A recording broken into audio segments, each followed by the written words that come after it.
Hi, Chris Hall, South Dakota Game Fish and Parks.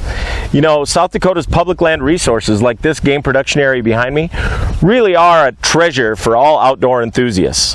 I got to sit down with Regional Wildlife Manager Nick Rossman and Wildlife Damage Specialist Jason Burt to talk about traps, snares, where to find them, and what to do if you have a hunting dog or just your pet get caught in one. Nick, when we're out hunting, where should hunters be? What should they be looking for as far as like locations of snares, traps, etc.? You know, one of the key areas that trappers target is travel lanes, field edges, dense cover, anywhere you see game trails and you think that game is going to be moving from point A to B, or a pinch point, drainages, cattails, stuff like that. That's where you're going to see a lot of these trappers implementing different types of trap or cable devices to catch the predators they're after. Here with Wildlife Damage Specialist Jason Burt.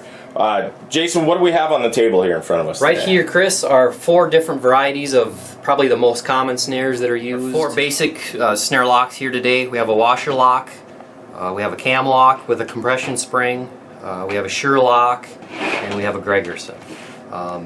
They look different. The concepts and the principles behind how they work are all the same. This is a sure lock.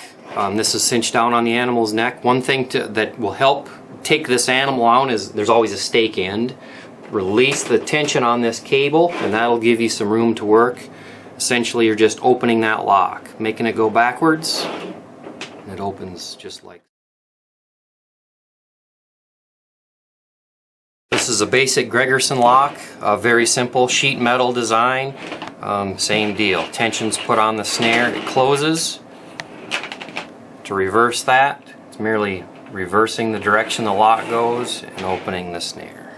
Very simple here, it's finding the cable, pinching that open, and releasing the snare.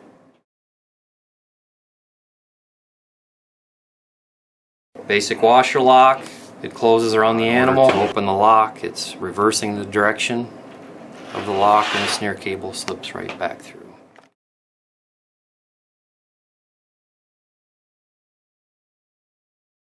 One of them, on this particular type of lock, there's a rivet here, and if you can pinch that and just pull up, it will release.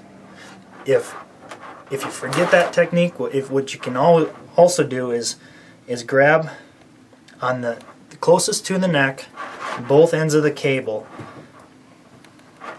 right here, and basically pinch those together, and that will free up enough room for that cable lock to get backed off.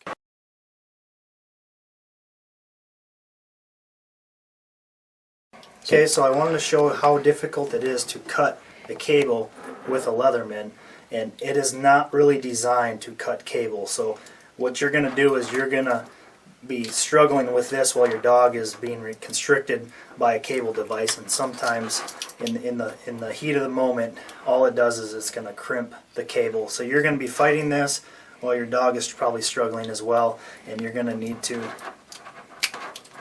continue to work at that cable and fight a struggling dog. Another technique you can use if it's jammed down tight, you can use that to get, instead of your thumb and forefinger getting in there, you can kind of reef on it like that and open that snare. Cable cutters designed to cut cable. This is the best tool to keep in your pack or in your vest while you're out pheasant hunting. If you cannot release the cable, the best thing to do is reach for this. This is the quickest, simplest way to do it. On to the cable cutter. Some guys carry them, some guys don't. It's very efficient, very quick. Bam, you're done.